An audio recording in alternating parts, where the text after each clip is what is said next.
भारत के कई हिस्सों में मॉनसून ने ऑलरेडी दस्तक दे दी है और इसी के साथ रूफटॉप सोलर को लेकर एक कॉमन सवाल भी सामने आने लगा है कि क्या बारिश में सोलर पैनल्स काम भी करते हैं कि काम करना बंद कर देते हैं। जब आसमान में घने बादल होते हैं तो क्या सोलर पैनल्स को सनलाइट मिलती है बिजली बनाने के लिए? और सबसे इम्पोर्टेंट, क्या मॉनसून आपकी सोलर सेविंग्स को इम्पैक्ट करता है? अगर आपके मन में भी ये सवाल है तो ये वीडियो आपके लिए है, क्योंकि आज की इस वीडियो में हम डिस्कस करेंगे कि बारिश के मौसम में रूफटॉप सोलर सिस्टम कैसे काम करते हैं, उसकी जनरेशन पर क्या असर पड़ता है और क्या मॉनसून से आपकी सेविंग्स पर कोई इम्पैक्ट पड़ता है। तो चलिए शुरू करते हैं। सबसे पहले इस मिसकंसेप्शन को क्लियर कर देते हैं कि बारिश में आपका रूफटॉप सोलर बंद हो जाता है। देखिए, बारिश में रूफटॉप सोलर सिस्टम बंद नहीं होता है। बारिश के मौसम में भी आपके सोलर पैनल्स बिजली जनरेट करते रहते हैं।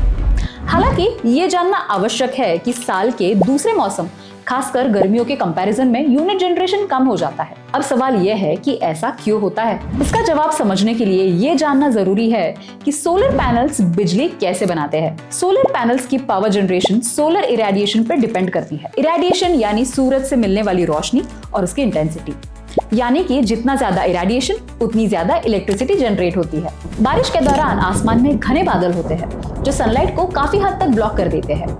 इसी वजह से पैनल्स तक पहुंचने वाली सोलर इरेडिएशन कम हो जाती है और डायरेक्ट सनलाइट के बदले डिफ्यूज सनलाइट मिलती है, जिससे सोलर जनरेशन कम होता है लेकिन बंद नहीं होता।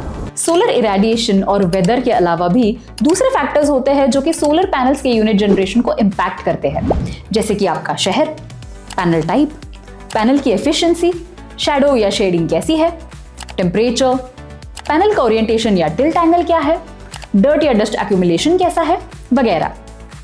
लेकिन यहाँ एक इंपॉर्टेंट बात समझना जरूरी है। आधुनिक सोलर पैनल्स इस तरीके से डिजाइन किए जाते हैं कि वे कम रोशनी वाले सिचुएशंस में भी बिजली बना सके। ये फोटोवोल्टाइक सेल्स का उपयोग करते हैं जो डिफ्यूज सनलाइट से भी बिजली बना सके। मतलब बादलों के माध्यम से जो रोशनी गुजरती है, पैनल्स उसे भी कैप्चर करके इलेक्ट्रिसिटी जनरेट करते हैं। बस फर्क इतना है कि क्लियर सनी डेज के कंपैरिजन में जनरेशन कम हो जाती है, क्योंकि पैनल्स तक पहुंचने वाली सनलाइट की क्वांटिटी और इंटेंसिटी भी कम हो जाती है। पर आपके मन में एक और सवाल आ सकता है, और अगर नहीं आया तो जरूर आना चाहिए। सवाल है कि क्या मॉनसून की वजह से रूफटॉप सोलर से होने वाली सेविंग्स पर कोई असर पड़ता है? तो इसका जवाब है नहीं।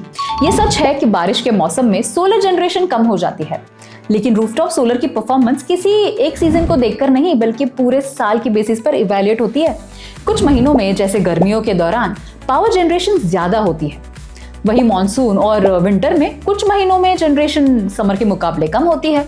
लेकिन आपके लिए ये जानना बहुत जरूरी है कि एक अच्छे से मेंटेन किया हुआ रूफटॉप सोलर सिस्टम साल भर में प्रति किलोवाट 1400 से 1450 यूनिट्स तक बिजली बना सकता है। रूफटॉप सोलर सिस्टम का एनुअल जनरेशन एस्टिमेट इन सीजनल चेंजेस को ध्यान में रखकर ही कैलकुलेट किया जाता है। इसीलिए सोलर से होने वाली सेविंग्स का हिसाब भी पूरे साल की टोटल जनरेशन की बेसिस पे लगाया जाता है, ना कि किसी एक सीजन की परफॉर्मेंस देखकर। इसीलिए सिर्फ मॉनसून को देखकर रूफटॉप सोलर परफॉर्मेंस या उससे होने वाली सेविंग्स को जज करना सही नहीं होगा। और अगर आप भी सिर्फ इसीलिए सोलर लगवाने से हिचकिचा रहे थे क्योंकि मॉनसून में पावर जनरेशन कम हो जाती है, या आपको ये गलतफहमी थी कि बारिश के मौसम में सोलर पैनल्स काम करना बंद कर देते हैं, तो आशा है इस वीडियो से आपको अब क्लैरिटी आ गई होगी। रूफटॉप सोलर एक लॉन्ग टर्म इन्वेस्टमेंट है और एक अच्छा रूफटॉप सोलर सिस्टम 25 साल या उससे भी ज्यादा समय तक क्लीन एनर्जी जनरेट कर सकता है। इस दौरान आप न सिर्फ अपने इलेक्ट्रिसिटी बिल्स पर बचत करते हैं, बल्कि हर साल बढ़ते इलेक्ट्रिसिटी टैरिफ्स के इम्पैक्ट को भी काफी हद तक कम कर सकते हैं। इसीलिए मॉनसून के कुछ महीनों की जनरेशन को देखकर रूफटॉप सोलर से लॉन्ग टर्म बेनिफिट और सेविंग्स को इग्नोर करना सही डिसीजन नहीं होगा। तो अगर इस वीडियो का सार एक लाइन में समझे तो बारिश में रूफटॉप सोलर सिस्टम बंद नहीं होता।